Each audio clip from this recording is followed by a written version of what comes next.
Hello my dear students, welcome to team Nishtha. I am Vinod Shankaran. और CDS 2025-1 में English का जो पोर्शन है काफी डिफरेंट हो गया है कि नहीं। जिनकी वोकैबुलरी स्ट्रांग है वो निकाल लिए होंगे, जिनको रीडिंग की आदत है उन्होंने भी अच्छा किया होगा। ठीक है, क्वेश्चन सेम थे लेकिन वही old wine in a new bottle, repackaged कई सारे क्वेश्चंस हो गए। तो I hope you have done well. इस पेपर में याद रखना, तुमको अच्छे मार्क्स पाने के लिए, मैंने to say that sir I will score anything beyond, मैंने what is a good score, I would say अगर आपने 50-55 क्वेश्चंस अटेम्प्ट कर लिया अच्छा से तो you have stand a good chance. About 60 questions you stand a good chance सही answer हुए हों, और अगर नेगेटिव मार्किंग्स नहीं किया है तो, क्योंकि paper was not so easy.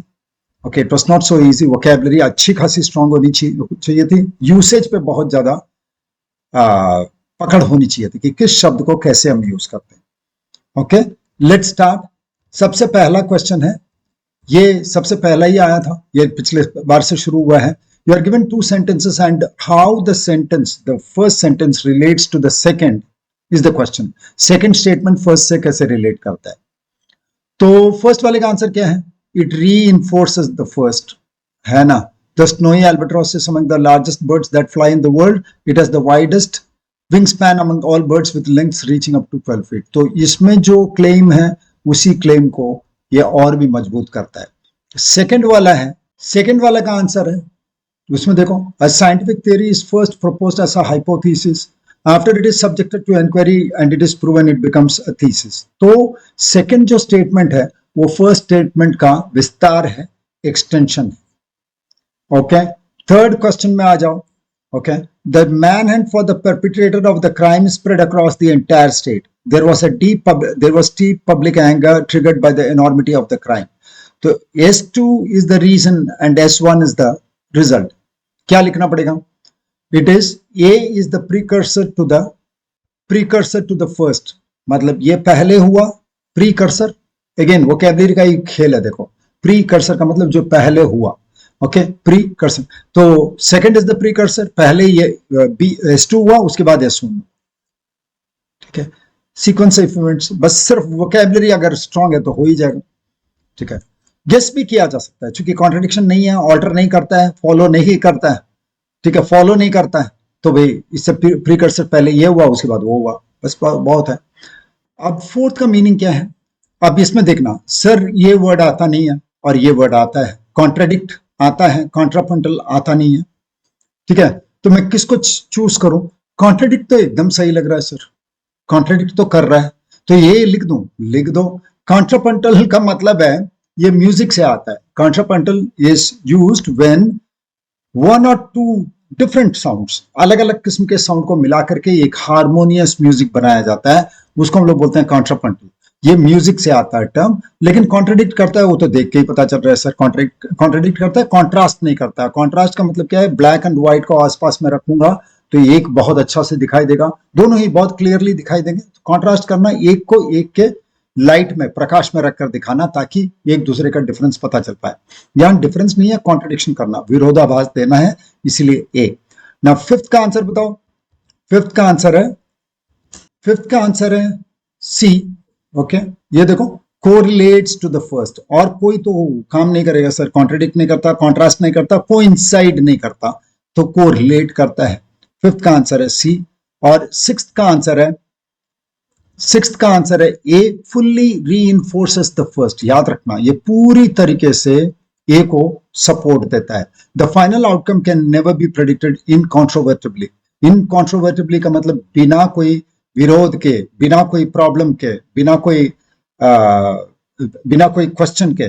ठीक है, इनकॉन्ट्रोवर्टिबल का मतलब बिना कोई क्वेश्चन के, बिना कोई प्रश्न के फाइनल आउटकम को कभी भी एक्सेप्ट नहीं किया जा सकता। लेकिन क्योंकि all outcomes are based on variables that can not always be fully understood. All और ऑलवेज लिखा है, मतलब पूरा यूनिवर्सल सेट से ही यूनिवर्सल सेट को सपोर्ट करने की कोशिश कर रहा हूं। Fully reinforces the first. Seventh का आंसर बताओ। सेवेंथ का आंसर होगा B. Okay, is fully consistent with the first. ये और ये दोनों तो एक सामंजस्य तो है sir. Mastery over any art form requires years of dedication and Perseverance. और 10,000 घंटे लगा दोगे तो सिर्फ मेल तो खाता ही है। 10,000 घंटे लगाने का मतलब बहुत ज्यादा मेहनत करना। तो S1 और S2 तो एक दूसरे से कंसिस्टेंट है। 8 का अगर आंसर बताएंगे तो 8 का आंसर हो जाता है B. The provides a reason for assertion regarding the constitution in the first. Okay, first में एक असर्शन है, एक कथन है, उसको ये सपोर्ट करता है, सेकंड वाला सपोर्ट करता है। So provides reason for the assertion regarding the constitution in the first. Okay, first में कॉन्स्टिट्यूशन के बारे में जो लिखा हुआ है उसका रीजन देता है, असर्शन का रीजन दे रहा है। ठीक है, नाइन्थ देखो, नाइन्थ में क्या आंसर है? A. Okay, roseate is an adjective for the rose flower. The rose is a powerful poetic symbol in many languages. तो नाइन्थ को हम कह सकते हैं कि वो फर्स्ट को एक्सपैंड करता है, एक्सप्लिकेट नहीं करता। एक्सप्लिकेट करने का मतलब है एक्सप्लेन करना, एक्सप्लिकेट करने का मतलब है, नाइन्थ क्वेश्चन को हमको एक्सपैंड सी बोलना पड़ेगा, एक्सप्लिकेट नहीं करता, चूंकि एक्सप्लिकेट का मतलब है कोई बहुत जटिल मामले को बहुत क्लियरली समझाना, जटिल मामले को क्लियरली समझाना। तो रोजिएट एडजेक्टिव है, रोज पावरफुल पोएटिक सिंबल है इन मेनी लैंग्वेजेस, तो दोनों तो ये सेकंड जो है फर्स्ट को ही एक्सपैंड कर रहा है, रोज के बारे में ही एक्सपैंडेड आइडिया है। टेंथ का आंसर क्या है बताना? टेंथ में आंसर आ जाता है, टेंथ का आंसर है ए। इसमें भी क्या होगा? To go about one's task expeditiously is to achieve one's goals. The early bird gets the worm. The worm. ठीक है, सुबह सुबह, ये एक मुहावरा है, ये मुहावरे का एक्सटेंशन है। तो makes assertion about the first. Okay, याद रखना, makes assertions about the first. First के बारे में assertion देता है, ये एक मुहावरा है, मुहावरे का मीनिंग लिख रहा है। ठीक है, अब बी बहुत क्लोज लगता है, provides a metaphorical reassertion of the first. इसमें कोई मेटाफर नहीं है, ये तो लिटरल मीनिंग है। तो सेकंड में, माने सेकंड को फर्स्ट से हमको कोरिलेट करना था, तो सेकंड को फर्स्ट से करना है, तो सेकंड में तो मेटाफर नहीं है, इसीलिए सेकंड आंसर नहीं होगा।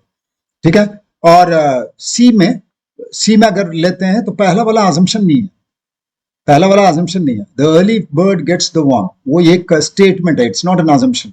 ठीक है, तो ये reinforces the assumption of the first. No, it actually is a metaphor, or a metaphor. An idiom is given, and that idiom is explained in this. Therefore, makes assertions about the first. जो पहले लिखा हुआ है उसी के बारे में statement है, एक statement है. That's all. Okay. Then come to the questions. देखा सारे में vocabulary, contrapuntal, assertions, metaphorical, कितने words आ गए? vocabulary का ही गेम था इस बार। ठीक है, अच्छा, 11th क्वेश्चन पे आते हैं, on ordering of words in a sentence. इसमें देखो पहले वाले का क्या होना चाहिए, इसमें तो हम क्या करते हैं, सिर्फ दो कंपलसरी पैर को ढूंढ लेते हैं और उसके बाद में आगे बढ़ते हैं। तो और सब में आर से शुरू होना है, तो आर के बाद अलावा कुछ सोचने की जरूरत ही नहीं है, आर के बाद क्या आएगा अगर कर लोगे तो हो गया। तो क्या हो जाएगा इसका? RPSQ, the Telangana peasant revolt against Nizam of Hyderabad in the 1940s is often considered to be, तो RP एक साथ आना चाहिए, वहीं पर काम ही खत्म हो गया। ठीक है, 12th में क्या होगा बताना? 12th का है बी, है ना, B will be the 12th का आंसर। बी में क्या होना चाहिए? आर से ही शुरू होंगे। ठीक है, और आरपी इसमें भी आना चाहिए। One of the major attributes of and with social movements nonetheless is the, तो RPSQ बी ही आंसर होना चाहिए। ठीक है, 13th का आंसर देखो, 13th का आंसर है ए, 13th का आंसर है ए। देखो एस, पहले एस में देखते हैं, extraction of minerals in India is possible only after the government grants permission, as most of the minerals are nationalized. नहीं तो पी से शुरू होना चाहिए, एस, और लेकिन एस तो उसके साथ लगा हुआ नहीं है, एस तो उसके पी के साथ नहीं है, इसलिए वो नहीं हो सकता। तो हमारा ये आंसर होना चाहिए ये 13th ए। 14th का देखना, 14th का आंसर हो जाएगा डी, 14th का आंसर डी हो जाएगा। ठीक है, इसमें क्या करना पड़ेगा? एस से ही शुरू करना पड़ेगा। The entire sociological theories distinguish social movements along two axes, whether they seek radical or limited change, and whether they focus on the entire society or specific individuals. R last होना चाहिए, तो SQPR। 15th का answer क्या होना चाहिए? 15th का answer है B, 15th का आंसर है B, इजी। QPRSC होना चाहिए, पढ़ लो एक बार, although most social movements are more defensive than offensive and tend to be temporary, they are important agents of social transformation. तो QPRS 16th का बताना, 16th का आंसर है ए, ठीक है, ये भी इजी था, QPSR। 17th का आंसर होना चाहिए, 17th का आंसर होना चाहिए सी, है ना, 17th का आंसर होना चाहिए सी। इसमें देखो सी में QPSR, क्यू से शुरू होना चाहिए। इन वेस्टर्न इंडिया द सार्वजनिक सभा was formed in the 1870 to give a voice to the demands and all class of people were its members, demands and needs of the people and all classes of people were its members। R last में होनी चाहिए, B is the correct answer। 18th का देखना, 18th का answer है D, 18th का answer है D, RPQS। the achievements we celebrate today are but a step towards the opportunities to the greater triumphs and achievements that await us। ठीक है, S last में होना चाहिए, RQPS। 19 का देखना, 19 का है ए, ठीक है, और 20th का है बी। मेरे ख्याल से आप लोगों ने, कई लोगों ने इसको सही ही किया है, ठीक है, सही ही किया होगा। अब आता है कि सर फिर एक बार देखो, दो वर्ड एक जैसा वर्ड में, अभी अब ये बोल रहे हैं कि भाई कितने सेंटेंस में ये क्यूनिफॉर्म वर्ड जो है वो सही तरीके से यूज्ड है। इसमें क्यूनिफॉर्म तीनों में सही तरीके से यूज हुआ है, लेकिन पहला सेंटेंस गलत है ग्रामेटिकली, ठीक है। तो अगर मान लो किसी कारणवश अगर ग्रामर के बारे में भी बात हो गई, चूंकि इंस्ट्रक्शन तो सिर्फ और सिर्फ वर्ड के बारे में बता रहा है कि वर्ड को सही यूज किया गया है कि नहीं, वर्ड तो सही है लेकिन पहला सेंटेंस गलत है। देखना किसकी बात हो रही है, the uniform pattern in the arch of the temples gives them, uniform pattern की बात हो रही है। In the arch of the temples phrase है, सब्जेक्ट तुम्हारा पैटर्न है, गिव्स होना चाहिए था, गिव नहीं होना चाहिए। मिसप्रिंट हो सकता है, लेकिन अगर मान लो इसको गलत ठहराया गया तो आपको ये बात तो क्वेश्चन रेज करने लायक हो जाता है, क्योंकि यूनिफॉर्म का यूसेज सही है, इंस्ट्रक्शन के अनुसार वर्ड तो सही है, आपने ग्रामर के बारे में पूछा नहीं है, तो ग्रामर भी गलत है। तो इसमें 2 लिखूं या 3 लिखूं, जिसको दोनों आता है वो क्या करेगा, फंसी गया ना, गलती मार्क कर दो क्योंकि सेंटेंस गलत है, सब्जेक्ट वर्ब एग्रीमेंट गलत है, ठीक है, beware of this, be careful. 22nd देखो, 22nd का आंसर है, 22nd का आंसर है सी। इसमें भी तीनों सही है। चुटस्पा का मतलब है जरूरत से ज्यादा हिम्मत, ओके, चुटस्पा बोलते हैं, चुटस्पा तो एकदम सही है, तीनों में चुटस्पा ही दिखा रहा है, ठीक है। 23rd में आते हैं, तो 23rd में तुम्हारा B is the correct answer. 2 सही आंसर हैं, ये गलत है। इट वॉज कोटिडियन, कोटिडियन मतलब रूटीन और डल, एक जैसा काम होना, डल काम होना। It was quotidian on account of the courtiers to take great pains to maintain the dignity of the, तो सेम चीज करना, ठीक है। और the rules of the conduct of the highest judiciary और quotidian principles on which the rest of every foundation of justice and यहाँ पर मैं कोटिडियन सही है क्या? फिर देखो, his quotidian life is contrary to what people think, rather annexating। तो S1 और S3 तो सही है, S2 सही नहीं है, therefore 2 answers are correct।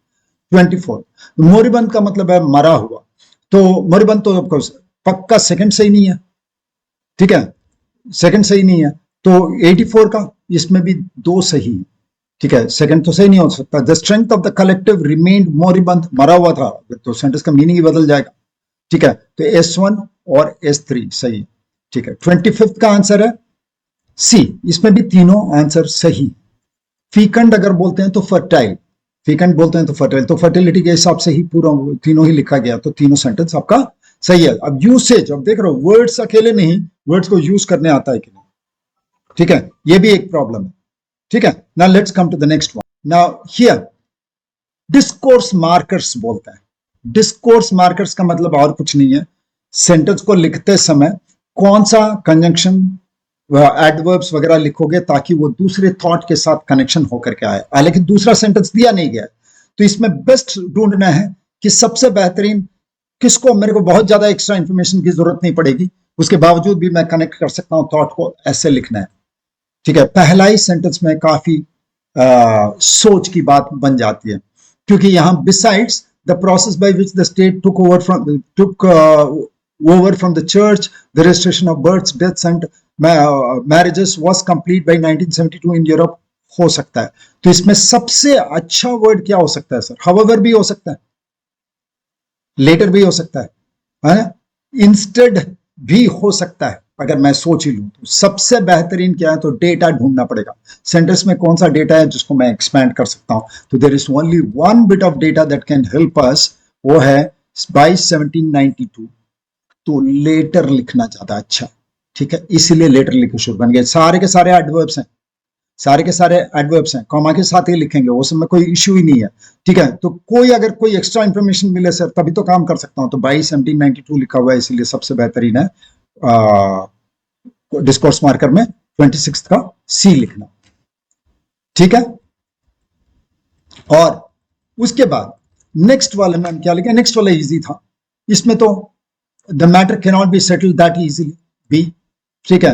28 का बताओ, 28 का तुम्हारा आंसर है सी, 28 का सी, ठीक है। इसमें मोर ओवर, ठीक है, moreover the leader's comments came day after the party's performance in the region was not encouraging, ये सब तो इजी है। मोर ओवर आगे कहा जाए तो उसके साथ साथ ऐसा, तो 29 का भी ये 29 में क्या लिखें बताना? 29 में क्या लिखना पड़ेगा? 29 में सी ही लिखना पड़ेगा। मीन वाइल, वही केवल कमा लेगा, ठीक है। वाइल अगर लिखूंगा तो कमा नहीं लिख पाऊंगा, ठीक है, और सेंटेंस भी नहीं बनेगा। बिकॉज ऑफ बोल करके भी कमा नहीं डाल सकता हूँ, काइंड ऑफ बोलकर भी कमा नहीं डाल सकता, और काइंड ऑफ बोलूंगा तो काइंड ऑफ सही भी नहीं है, एक्सप्रेशन भी सही नहीं। मीन वाइल, उसी दौरान the squad also has a couple of new phrases who are equally, ठीक है। तो 29 का सी। 30th का बताना, हाँ, इसमें बताओ 30th का आंसर क्या होना चाहिए? 30th का आंसर है further. Further, in spite of नहीं, इन स्पाइट ऑफ अगर लिख देंगे या वाइल लिख देंगे, स्टिल लिख देंगे, तो ये सब का मीनिंग बदल जाएगा। फर्दर का मतलब आगे देखें तो देखो, the principal was addressing the students on ways and means of conducting the sports meet of the college, further comma comma, वो इंपॉर्टेंट चीज है। In spite of something, noun लिखना ही पड़ेगा, वो प्रीपोजिशन है। हाँ, while I was doing something, while बोल के कमा नहीं डाल सकते, तो while के साथ आपको लिखना पड़ेगा while I was doing something, clause लिखना पड़ेगा। हम still लिख सकता हूँ, still के बाद कमा डाल सकता हूँ, लेकिन still लिखेंगे तो फिर भी मीनिंग नहीं बनेगा, तो एक ही वर्ड रह जाता है फर्दर। अच्छा, 31st, ये हमने कई बार क्लासेस जब कर रहे थे तो करेक्ट यूसेज ऑफ वर्ड्स में ये कर रहा था, एलिसिट और इलिसिट। इसमें क्या है बताना, दोनों, एक एलिसिट है वर्ब और एक इलिसिट है एडजेक्टिव, यही पता चल जाए तब भी काम हो जाए। एलिसिट वर्ब है, इलिसिट एडजेक्टिव है, तो अब वर्ब जहां भी लिखा है वही आंसर होना चाहिए। एलिसिट इज अ वर्ब, ए या सी में से कोई एक आंसर आना चाहिए, और इलिसिट एक एडजेक्टिव है। तो इलिसिट का मतलब इलीगल होता है, तो C is the correct answer, ठीक है। 31st का C, correct usage of words. Okay, 92, ये नेक्स्ट वर्ड में, नेक्स्ट में चलते हैं। इंश्योर और इंश्योर में फर्क क्या है, ये तो कई बार हमने कर लिया। ए, ensure is a transitive verb, ensure something, transitive verb, meaning to make something certain. Ensure is a transitive verb meaning to make certain by taking necessary precaution. देखो, ensure तो determiner नहीं है, ensure तो determiner नहीं है, तो ये भी तो ऐसे ही चला गया, ये तो इसमें तो पार्ट ऑफ स्पीच भी देख रहे हैं। तो ensure दोनों का मतलब तो ट्रांजिटिव वर्ब्स ही हैं, दोनों ही वर्ब्स हैं, तो भाई इतना ही अगर आपने पकड़ लिया तब भी काम हो जाएगा, ठीक है। ensure और ensure दोनों ही वर्ब्स हैं, मीनिंग चाहे कुछ भी हो, बाकी सब तो बकवास लिखा हुआ है, तो आराम से ये हो जाएगा। ओके, इमिटेट और इंटीमेट, इमिटेट और इंटीमेट दोनों ही वर्ब्स हैं, दोनों ही वर्ब्स हैं, तो जहां पर मैं वर्ब्स लिखा हुआ है उसी में कर लो, ठीक है। एडजेक्टिव इंटरजेक्शन प्रोनाउन हो ही नहीं सकता, तो डी आंसर होना चाहिए, ठीक है। इंटीमेटेड लिखा हुआ है, इंटीमेटेड कैसे लिखा हुआ है?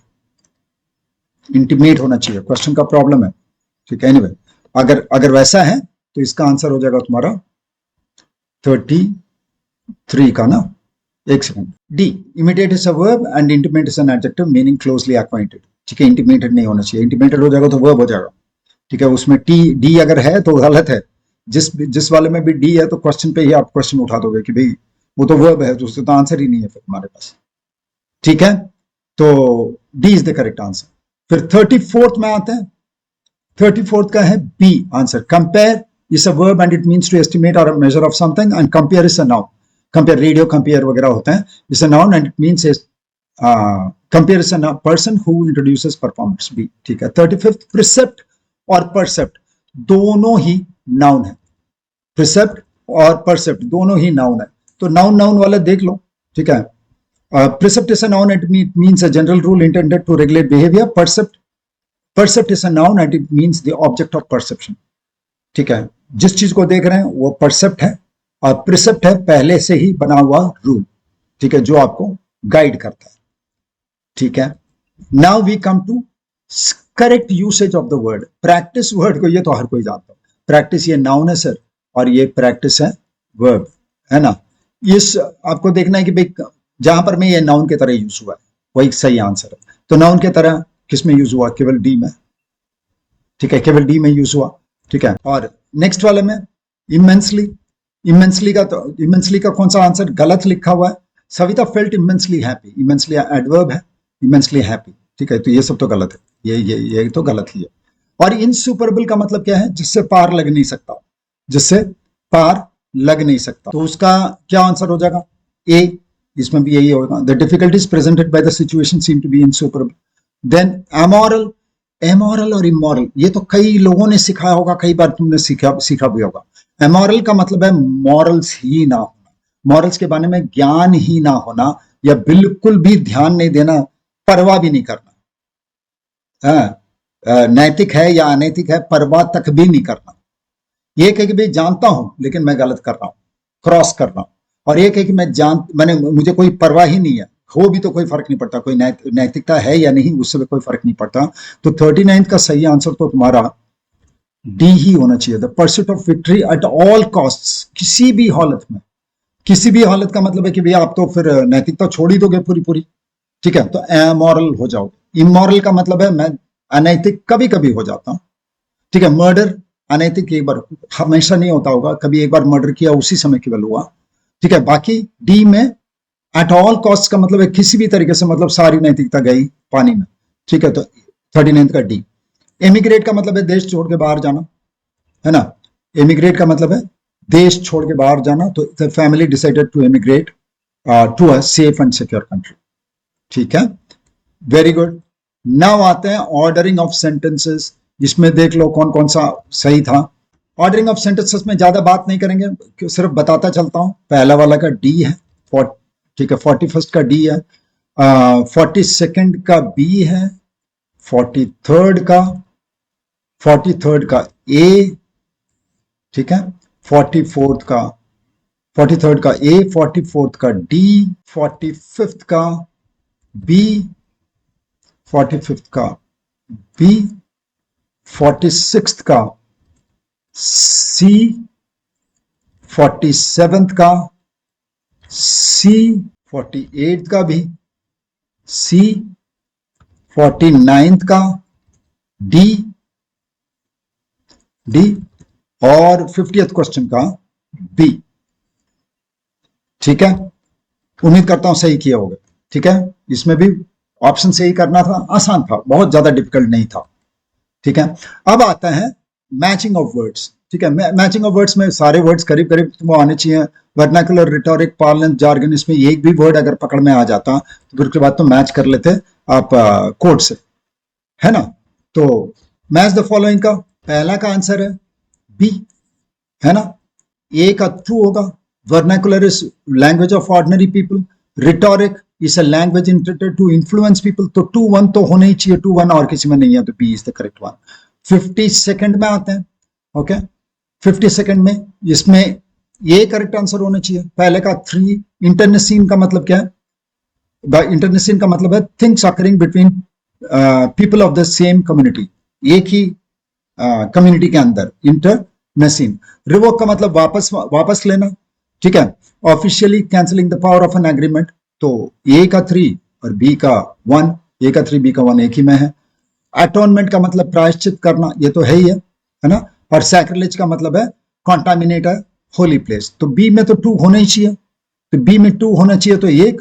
और फर्स्ट ऑफ ऑल अटोनमेंट का मतलब है मेकिंग अमेंड्स फॉर मिस्टेक्स। तो ए में 4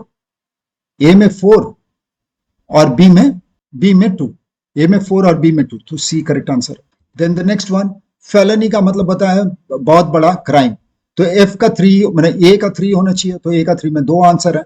और रेस्टिट्यूशन का मतलब है टू रिटर्न अ लॉस्ट और स्टोलन आर्टिकल वापस देना, ठीक है, तो फेलनी, सीरियस क्राइम, तो ए का 3 बी का 2, ए का 3 और बी का 2, तो C is the correct answer, ठीक है। बाकी और शैग्रीन का मतलब क्या है? शैग्रीन का distress on account of humiliation, ठीक है, 3 का 4, ठीक है, बस वो तो सही है। फिर 55 में आते हैं, रैंगल करना, ठीक है, आर्ग्यूमेंट करना, लंबा चौड़ा आर्ग्यूमेंट चलना, तो ए का 3 होना चाहिए, तो ए का 3 में 2 है, ठीक है, ए का 3 में 2 है। और वैकी का मतलब है अम्यूजिंग एंड स्ट्रेंज, तब तो आंसर ही हो जाएगा सर 3 का, ठीक है, ए का 3 और बी का 2, तो डी, ठीक है। और कोडेक्स का मतलब होता है एंशिएंट टेक्स्ट, ठीक है। फिर ये जाता है इनवेटरेट, इनवेटरेट का मतलब है जो बदल ही नहीं सकता, बहुत स्टबर्न है। इनवेटरेट आदमी वो होता है जो बदलने को ही तैयार नहीं है। इसमें क्या होना चाहिए? बी आंसर होना चाहिए। इनवेटरेट का something that will always happens, बदलेगा ही नहीं, तो ए का तो 1 ही होना चाहिए। सैंक फ्रॉइड का मतलब है कूल, ठंड रखना, है ना, to be able to remain calm, तो 1, ए का 1 और बी का 3 बने, ए का 1 और बी का 3, तो तुम्हारा B is the correct answer. Okay, 57, अब देखो, ex gratia, suo motu, arrangement, locus standi, ठीक है। एक्स ग्रेशिया का मतलब फ्री में देना, तो फिर इसी का ही चेक कर दो, ए का होना चाहिए फ्री में देने वाला, ओके 2, तो 2 है सर फ्री में देने वाला। सो मोटो का मतलब खुद से संज्ञान लेना, ठीक है, खुद से संज्ञान लेना। Then on its own motion, तो बी में 3 होना चाहिए, ओके, बी में थ्रू, इसमें तो B is the correct answer. Fait accompli, ये सब हमने करवाया है, सारा का सारा, जब क्लास करवा रहा था मैं, तो सारा वर्ड्स कराया है, ठीक है, तो देख लो। हीडोनिज्म, होपलार की शायद नहीं किया, ओक्लाक्रसी नहीं किया शायद, लेकिन बाकी 2 तो आता है ना, तो उसी में तो काम हो जाना चाहिए। फेट अकम्पली का मतलब क्या है? पहले हीडोनिज्म का मतलब क्या है? पर्टेनिंग टू प्लेजर, तो बी का 4 होना चाहिए, ठीक है, बी का 4 होना चाहिए, तो 2 ऑप्शन है, ठीक है। और फेट अकम्पली, फेट अकम्पली का मतलब है something already decided with no option to deny, कोई रास्ता नहीं है डिनाई करने की, तो फर्स्ट वाला ए का तो 1 ही होना चाहिए, तो ए का 1 और बी का 4, तो D is the correct option. 59 में नादर का मतलब लोवेस्ट पॉइंट, ठीक है, लोवेस्ट पॉइंट, तो ए का 3, ए का 3, ए का 3। फिर रैप्सडी क्या होता है? रैप्सडी होता है ये एक रिटन और स्पोकन एक्सप्रेशंस ऑफ प्रेज, ठीक है, बोहेमियन रैप्सडी गाना सुना होगा आपने, ठीक है, तो बी का 4, तो बी का 4 और फर्स्ट का 3, तो ए करेक्ट आंसर, ठीक है। लास्ट क्वेश्चन है डैम्प स्क्वायर, ये तो सर ईडियम है, ठंडा पड़ जाना, उसको बहुत तो सोच के आया था, एक्साइटमेंट बहुत था, उसके बाद में सब ठंडा ही पड़ गया, तो ए का 3 होना चाहिए, तो ए का 3, 2 ऑप्शन हैं। उसके बाद एक्सेप्ट मतलब जिससे निकाला गया हो, सार निकाला गया हो, ये एक टुकड़ा निकाला गया हो, तो एक्सेप्ट बोलते हैं। Small part of a longer text, तो बी का 4 होना चाहिए, तो बी का 4 तो ए में है। फिर आ जाते हैं, इस बार पार्ट्स ऑफ स्पीच को मैच द फॉलोइंग की तरह दे दिया गया, ठीक है, तो आप इसमें तो ये भी बहुत इजी, ठीक है। नाउन, इंटेंशन क्या है? नाउन, तो ए जो है 2 होना चाहिए, ए 2 होना चाहिए, ठीक है, तो इन दोनों में से कोई एक होगा।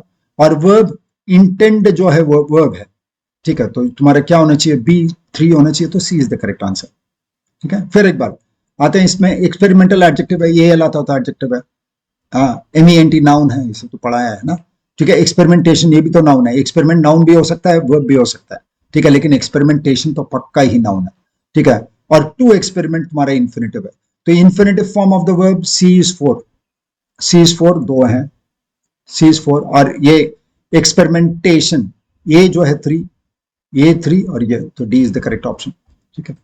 बहुत अच्छा, ये बहुत अच्छा एक्सरसाइज है, ठीक है।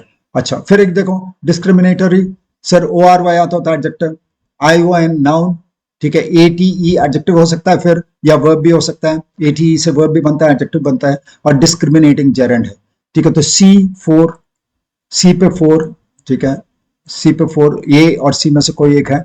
और उसके बाद बताना ये B2 होना चाहिए। उसके बाद सपोज वर्ब है, सपोज्ड सेकेंड फॉर्म है, ठीक है, सपोज वर्ब है, और सपोज्ड बी वर्ब है, ठीक है, लेकिन सपोज को एडजेक्टिव की तरह भी यूज किया जा सकता है। सपोजिशन, नाउन है, सपोजिटली एडवर्ब है, ठीक है। तो एडवर्ब को देख लेते हैं, सी इज 4, सी इज 4, तो दो ऑप्शन हो गया। उसके बाद सपोजिशन जो है वो नाउन है, ए इज 3, ए 3 हो गया, B is the correct option, ठीक है। 65th में आ जाओ, इसमें देखो जस्ट क्या है, एडवर्ब, जस्टिस नाउन है, ज्यूरिडिकल एडजेक्टिव है और जस्टिफाई वर्ब है। तो B is 1, okay, B must be 1, ठीक है, बी इज 1 हो गया। फिर noun justice, A is 3, A is 3, A 3 होना चाहिए, ए 3 होना चाहिए, ये 3 होना चाहिए और बी 1 होना चाहिए, A 3 B 1, D is the correct option, ठीक है। 6 इसमें आ जाओ, स्ट्रेट एडजेक्टिव है, स्ट्रेटेस्ट भी एडजेक्टिव है, सुपरलेटिव डिग्री है, स्ट्रेट एडजेक्टिव भी हो सकता है, स्ट्रेटेस्ट भी एडजेक्टिव हो सकता है, लेकिन स्ट्रेटन वर्ब है और स्ट्रेटनेस नाउन है, ये दोनों तो पक्का है।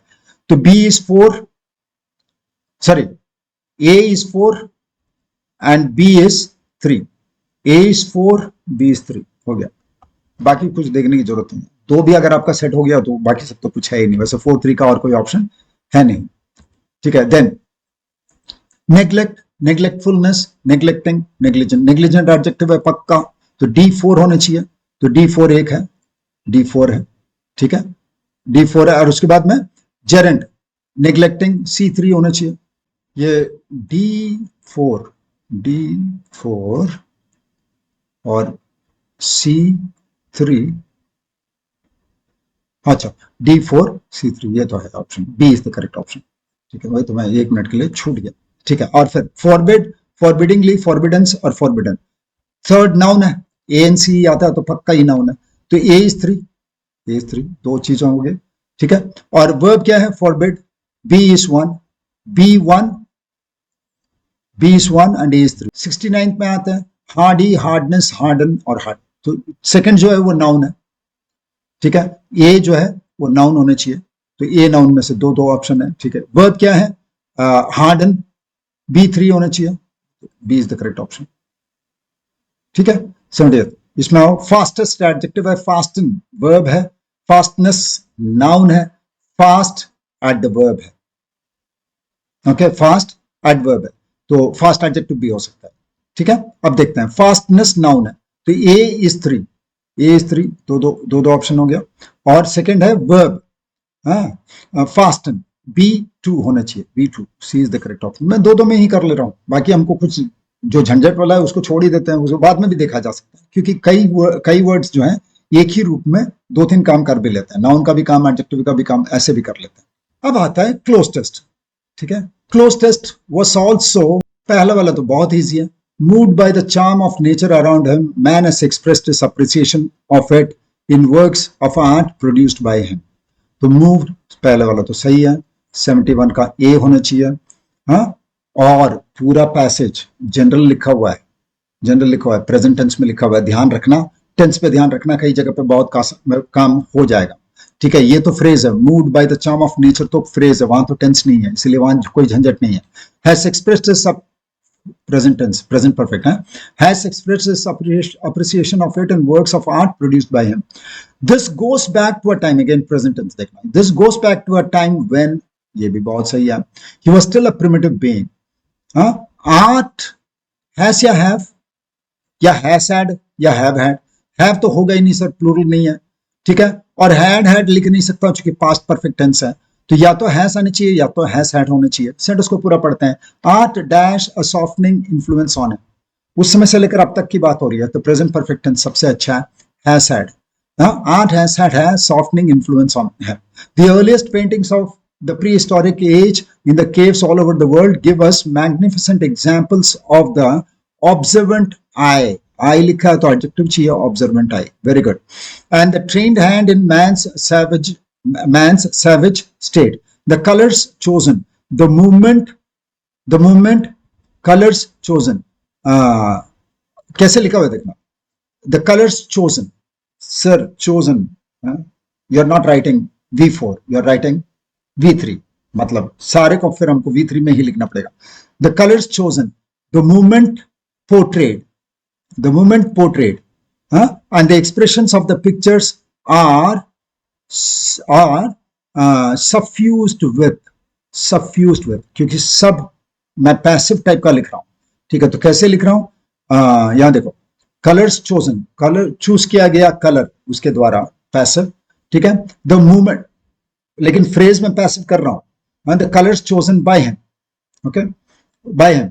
So the colours chosen, the movements portrayed, and the expressions of the pictures are suffused with really make us marvel, even if all of them are not of the dash of the paintings. देखना यहां पर मैं standard लिखूं या standards लिखूं, paintings बोल रहा हूं, तब स्टैंडर्ड ऑफ एक जगह की पेंटिंग की स्टैंडर्ड की बात कर रहा हूं, तो क्या लिखना पड़ेगा, standard or not of the standard of the paintings at Altamira. Okay, standard. Okay, then the prehistoric cave paintings in India give us a picture of life in those क्या लिखना पड़ेगा, far off days, बीते हुए दिन। far fetched का मतलब है कि ये तो बहुत ही बकवास है, वैसा तो हो ही नहीं सकता, ये तो तुम बहुत ज्यादा फेंक रहे, far fetched होना फेंकना, ठीक है। तो far off days of the early man in India. It's a great and true experience that Kalidasa expresses, present tense, when he feels that even the happiest man, जो सबसे ज्यादा खुश है वो भी खुश हो जाता है, okay, वो भी और खुश हो जाता है। Even the happiest man feels elated when he sees beautiful things or hears melodious notes. तो यहां पर मैं elated, ठीक है, शायद आपने सही किया होगा, ये मानता हूं। Okay, now we have to fill in the blank with the correct preposition determiner, ठीक है, ये तो इजी होना चाहिए। There is no truth, claims अगर लिखते हैं, इन दीज क्लेम्स, है ना, ये डेमोन्स्ट्रेटिव एडजेक्टिव है, तो नाउन प्लूरल है तो डेमोन्स्ट्रेटिव एडजेक्टिव भी प्लूरल होगा। The bridge was intended to allow people to cross across to the other side या cross over to the other side, it is cross over to the other side, ठीक है। Then I shall not rest until, जब तक ना, until I have, ठीक है। और there are several reasons behind my choice of location for the family visit. Then all human beings ought to have a model center to fall back on या upon. Now इसमें आ गया तीन words, अब तीन word एक जैसे दिखते हैं। अब इसमें हमको बताना है कि कौन कौन से सेंटेंसेस सही यूज किया गया, पेयर और पेयर, ठीक है। ये पर तो एक फ्रूट है, पैर तो एक फ्रूट है, और ये पैर तो जोड़ा है, और ये पैर का मतलब है कंघी मारना या काटना, ठीक है। तो क्या कौन कौन से सेंटेंस सही है, सारे आंसर सही है, सारे सही है। It is important to pare the branches, काट के उसको छोटा करना, पेयर करना। The pair of trees looked identical from a distance, सही है। The pear tree was revered, सही है। 1 2 3 तीनों सही है। अब ये है शॉन्स, स्कॉन्स और स्कोनी, पढ़ते तो डिफरेंट है, लेकिन देखने में एक जैसा लगता है। शॉन्स, स्कॉन्स और स्कोनी, ठीक है। शॉन्स तो होता है ट्रांस, किसी को मंत्रमुग्ध बना के रखना, ठीक है। तो इसमें कौन सा सही होगा, हम सिर्फ एक ही सेंटेंस, सिर्फ एक ही मात्र सेंटेंस सही है, ठीक है। पहला सेंटेंस सही है, those who practice spiritualism are at times seen to participate in a trance, ये सही। ट्रांस में जाना, मंत्रमुग्ध बैठा रहना, मेडिटेशन में रहना, वो तो सही है, ठीक है। बाकी दोनों गलत है, ठीक है, बाकी दोनों गलत है। स्कोनी का मतलब होता है बिस्किट, और स्कोन जो है, स्कोनी का मतलब होता है बिस्किट, और स्कोन का मतलब है ये स्कॉन्स का मतलब है लाइट का फिक्सचर, स्कॉन्स का मतलब है लाइट का फिक्सचर, लाइट फिक्सचर को बोलता है स्कॉन्स, ठीक है। और ये स्कोनी तो बिस्किट होता है, ठीक है। देन ट्रूइज्म और एल्ट्रुइज्म, ट्रूइज्म का मतलब सच्चाई होना, और एल्ट्रुइज्म का मतलब है जेनरोसिटी, ठीक है। तब कौन सा सही हो जाएगा, सिर्फ एक सही, ठीक है। तो that one has to reap what one has sow is a truism, यही एक मुहावरा है भाई, वो तो सच होके ही रहेगा, इट्स अ फैक्ट। ट्रूइज्म का मतलब है फैक्ट, ठीक है। that one has to reap what one sows is truism, ये तो होता ही है, जो बोगे वही उगाओगे, ठीक है। तो सिर्फ एक सही तरीके से यूज किया गया है, सेकंड सही नहीं है। अल्ट्रुइज्म का मतलब है जेनरोसिटी, उदारता, ये तो सवाल ही नहीं। फिर कॉन्सिक्वेंट और कॉन्सिक्वेंस, कॉन्सिक्वेंट एडजेक्टिव है, और कॉन्सिक्वेंस नाउन है, ठीक है। तो कौन सा सही है देख लो, दोनों ही सही तरीके से यूज किया गया, ठीक है। Both both 1 and 2 both of them are used correctly, ठीक है। 89 और 90th क्वेश्चन देखो, ठीक है। 90th क्वेश्चन देखो, सीज, ये तो पकड़ना, ये सीज रुक जाना, और ये क्रीज है कपड़े में जो तह लगाते हैं, ठीक है। तो सर तीनों ही सही है, 1 2 3 तीनों ही तो सही, ठीक है, कोई दिक्कत नहीं है। अच्छा, listen with half an ear का मतलब क्या है? Not pay full attention. Dyed in the wool का मतलब है कि पूरा, डाइड इन द वुल का मतलब है कि फर्म इन बिलीफ होना। जब ऊन निकाला गया था उसी समय पे उसको पेंट में डाल दिया गया, मतलब कलर में डाल दिया गया, मतलब वो कलर तो गाढ़ा रहेगा, कभी छूटेगा नहीं, इसीलिए unchanging and firm in belief and conviction. Let sleeping dogs lie, ठीक है, जो सिचुएशन बना हुआ है उसको बना रहने दो, यथास्थिति रहने दो, उसको बिगाड़ो नहीं, ठीक है। या तो कुत्ते उठेंगे तो भौंकेंगे, तो क्या not interfere in situations where interference may exacerbate matters, फिर वोकैबुलरी बहुत यूज हुआ है। एक्सरबेट मैटर्स का मतलब है और बुरा कर सकता है, B is the correct option. Now a stitch in time saves 9, सही समय पे सही काम कर लेना, ठीक है, बेकार का काम को अवॉइड करवाता है, ठीक है। So timely addressal of a problem prevents future exacerbation of the same. Fight fire with fire, use the same force or strategy of one's opponent to counter them, ठीक है। straight and narrow, तो straight and narrow का मतलब है कि एक, इस आदमी को बिगाड़ नहीं सकते, he is very honest, ठीक है। तो straight and honest and morally acceptable way of being, ठीक है भैया, ये बहुत, he is very straight and narrow, इस ऑफिसर से कोई पंगा नहीं, ठीक है। someone's ears are burning, मतलब है मेरे बारे में ही बात कर रहे हो, अगर बात कर रहे हैं ये दोनों तो मेरे बारे में ही बात कर रहे हैं, ठीक है। The feeling when someone thinks others are talking about them, ठीक है।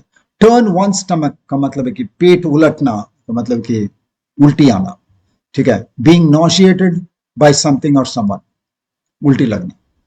द वर्ल्ड इज ऑयस्टर का मतलब है, the world is your oyster का मतलब है आप तो जवान हो, जो चाहे वही कर सकते हो, ठीक है, पूरी दुनिया का छूट है आपके पास, जो चाहे वही कर लो। So you have all the opportunity to obtain what you wish from life. Cast one's bread upon the waters. Cast one's bread upon the waters. Okay? ऐसा काम करना, ठीक है, ऐसा काम करना जिससे वापसी पाने का कोई उम्मीद ना हो। मैं मदद तो करता हूं, लेकिन मुझे कोई वापस मिले मैं इसकी उम्मीद नहीं करता। तो cast one's bread upon the waters, ठीक है। फिर आता है इस वर्ड को कैसे इंप्रूव कर सकते हैं, वो सिर्फ वर्ड को। The officer under suspicion felt intimated by the committee members during his interrogation regarding the allegations against him. Intimated या इंटीमिडेटेड, इंटीमेट मतलब तो इन्फॉर्म करना होता है, इंटीमिडेट मतलब थ्रेटन करना होता है, तो इंटीमिडेट। Asphyxiated, suffocated, okay. और फेल्ट इंटीमिडेटेड, फेल्ट एस्फिक्सिएटेड भी तो कर सकता हूं सर, सफोकेटेड, लेकिन सफोकेटेड सांस लेने में उसको दिक्कत हो रही थी, ऐसे कुछ दिख नहीं रहा। इनकलकेटेड का मतलब हैबिट फॉर्मिंग, ठीक है। एनल का मतलब है कैंसिल करना, तो होगा ही नहीं, ठीक है। फिर amongst them all she was the only one with the perquisite to understand the complexity of the situation. Perquisite नहीं, perquisite का मतलब है requirements या incentives, तो इंसेंटिव की तो बात ही नहीं हो रही है, यहां बात हो रही है परस्पिकैसिटी, समझदारी, perspicacity, very good. Pernicious negative meaning है, मतलब परनिशियस मतलब हार्मफुल। और पेरेंटरी होना पहले से होने के पहले ही रोक लेना, पेरेंट करना, ठीक है। और प्रिजम्पचुअसनेस, घमंड। Then at the official function organized for the attending dignitaries, guests arrived in scrumptious attire for the marriage. Scrumptious का मतलब खाने में बहुत टेस्टी होना है, वो तो मीनिंग ही नहीं करेगा। यहाँ पर में क्या होना चाहिए, सिनर्जिस्टिक, सब एक जैसे दिखने, सिनर्जिस्टिक, हाँ, एक साथ में उसका इफेक्ट आ रहा था, सब लोगों का मिलजुल करके उतने डिग्निटरीज एक जैसे ड्रेस पहने हुए, सो उसमें लगता है कि भाई बहुत गहरा क्या बोलते हैं, गंभीरता आ गई है उस सिचुएशन में, ठीक है। स्टेंटोरियन का मतलब है हेवी आवाज होना। सम्चुअस का मतलब है स्क्रम्शियस, सम्चुअस मतलब एक ही है, बहुत रुचि वाला फूड होना। स्क्रिम्पी का मतलब है बहुत ज्यादा पैसा बचाना, ठीक है। 104 Then the lake atop the mountain has always been the lair for intrepid hikers. बिना डर के intrepid, देखो कितने vocabulary. Intrepid hikers, हाइकर्स जो निडर हाइकर्स हैं उसके लिए वो ल्योर रहा है, अट्रैक्शन रहा है, लायर नहीं ल्योर. ल्योर का मतलब है अट्रैक्शन. फिर the candidates went through an intensive instruction process before their absorption into service. क्या होता है? इंडक्शन प्रोग्राम होता है. वो तो बहुत इजी. ओके अच्छा, इमर्शन का मतलब पानी में डुबा देना. ठीक है, बाकी सब वर्ड्स तो देख ही लो, इसलिए मैं उस पर ज्यादा फोकस नहीं कर रहा हूं. Induction is the word. Now, the office memorandum directed personnel to minimize their consumption of office stationery by up to 20%. ये बड़ा डिफिकल्ट सा वर्ड था. लोअर लिखूं या रिड्यूस लिखूं, लोअर लिखूं या रिड्यूस लिखूं. ठीक है, तो दोनों तो सर एक ही जैसे लग रहा है, तो मिनिमाइज भी सही लग रहा है, तो इसमें क्या ही वर्ड बदल दो. दिया हुआ मिनिमाइज, मिनिमाइज का मतलब है कम से कम करना, मतलब जीरो कर देना, तो वो तो नहीं होगा. स्टेशनरी करीब करीब जीरो तो नहीं होगा, स्टेशनरी तो यूज होगा, तो मिनिमाइज वर्ड तो इनकरेक्ट है. ठीक है, लोअर का मतलब बाय व्हाट क्वांटिटी ये नहीं पता चला, कम करना है, कितना कम पता नहीं चलता है. जब 20% बोलेंगे तो रिड्यूस बोलना ही सबसे अच्छा होता है. सरमाइज का मतलब है गेस करना.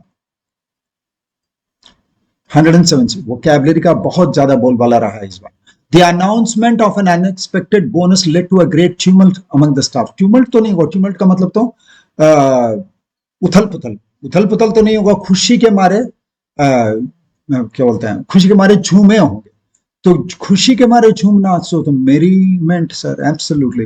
ट्रेपिडेशन, डर है, आप ही वेल अप्रोर, ये सब तो ट्यूमल्ट की जगह पे लिखा ही जा सकता है, लेकिन वर्ड ट्यूमल्ट लिखना ही नहीं था, वो गलत है, मेरीमेंट लिखना है. 108. The scurrilous remarks in the article were met with great joy by the leadership of the company. Scurrilous का मतलब है बदनामी वाले, लेकिन खुश क्यों होगा कंपनी? तो बदनामी वाला तो नहीं होगा, तो लॉडेटरी. ये एक तरीके से सोचो कि सर आपसे एंटोनिम्स पूछा जा रहा है करीब करीब. ठीक है, तो ये लॉडेटरी. रिवाइल का मतलब है घृणा करना. स्केथिंग का मतलब है अटैक करना, एकदम चोट पहुंचाने वाला. अपब्रेडिंग का मतलब भी क्रिटिसाइज करना. ठीक है, तो वो सब तो है ही नहीं, हालांकि वो सब वर्ड तुम देख भी लोगे.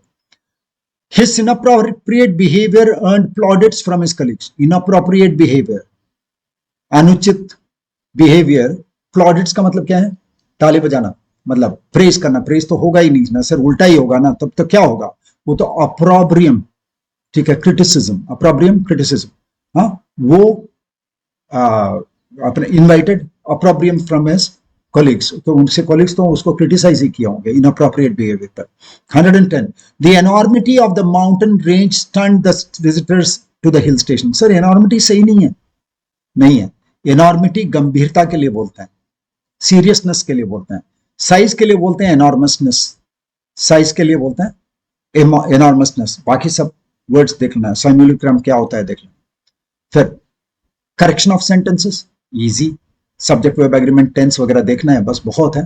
ठीक है, ठीक है. इसमें बताना the accusation of abetment to the crime that had been levelled at him was eventually not proven in court. The accusation of abetment, abetment तो नहीं, अबेटमेंट. अबेट का मतलब तो रिड्यूस करना होता है, इसमें भी वोकैबुलरी पूछा गया है देखना. अबेटमेंट का मतलब है धीमे धीमे घटना. अबेटमेंट का मतलब है साथ देना, तो ये अबेटमेंट होना चाहिए था, ये पार्ट में एरर है. Very good. ठीक है. The unintentional mistakes made by the clerical staff was overlooked by the officer. Mistakes तो the unintentional mistakes made by the clerical staff, mistakes subject है, तो यहाँ क्या होना चाहिए? were. यहाँ क्या होना चाहिए? were overlooked. Okay. 113. The opening batsman was famous for the Imperial Stokes. Imperial Stokes, Stokes नहीं, strokes vocabulary again. Imperial strokes, हालांकि जानते हो इंपीरियल से भी ज्यादा अच्छा होता है इंपीरियस. एनीवे, किसी भी तरह सेकंड में ही एरर है, तो दोनों एरर है. The opening batsman was famous for the imperial strokes. Stroke का मतलब था आंख को बड़े क्या बोलते हैं, लोहे वगैरह से जो हम पोक करते हैं उसको स्ट्रोकिंग करना, पोक करना फायर को. 114. So B is the error here. Each student was meant to receive an equal share of the scholarship, but the eventual distribution was found to be iniquitous. इस सेंटेंस में भी नो एरर भी बोल सकता हूं. each student was meant to receive an equal share of the scholarship, comma, but the eventual distribution was found to be iniquitous. तो यहां पर मैं मेरे ख्याल से एरर बी में भी हो सकता है, एरर सी में भी हो सकता है. इस वाले 114 का सेंटेंस में प्रॉब्लम है, बट फैन बॉयज जब भी लिखता हूं, मैंने बताया था फैन बॉयज का कंजंक्शन जब भी लिखते हैं तो पहले क्लॉज के बाद में कॉमा डालना पड़ता है. यहां एक कॉमा चाहिए.